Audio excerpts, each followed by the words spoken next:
David ইমন সম্পর্কে ওর সাথে কথা বলে যেটা মনে হয়েছে যে এমনি ও আগে তো খুব বেশি খারাপও ছিল না, আর কিন্তু সে কিন্তু ওই যে মাদকাসক্তও না, একেবারে সুস্থ স্বাভাবিক।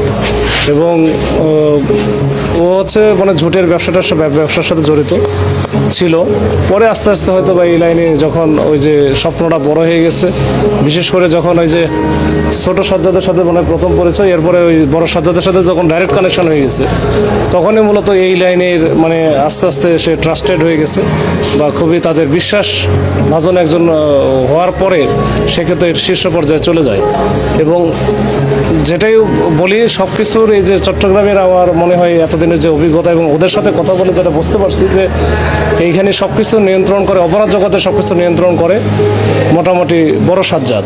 সে যেহেতু বিদেশে আছে, মনে করতেছে সব কিছু ধরাছোঁয়ার বাইরে, এই ধরাছোঁয়ার বাইরে থেকে সে কিন্তু যা ইচ্ছা তাই করার চেষ্টা করতেছে। এবং বিভিন্ন জায়গায় বিশেষ করে এই যে এই ডেভিড ইমন বা বোরহান বা ওইদিকে রায়হান বা ডাকাত আলম যাই বলি, এদের সবারই হচ্ছে গডফাদার সে, এবং এদেরকে ব্যবহার করে। এবং এই যে আমরা গতকালকে দেখলাম যে রায়হান যে শীর্ষ সন্ত্রাসী আছে রাউজান এলাকার, সে কিন্তু বলছে যে আমার মতো রায়হান শত শত রায়হান তৈরি হবে, আমার মতো রায়হান দুই একটা চলে গেল কিছু লাভ, কোনো কিছু হবে না, নতুন করে তৈরি হবে। কে তৈরি করবে?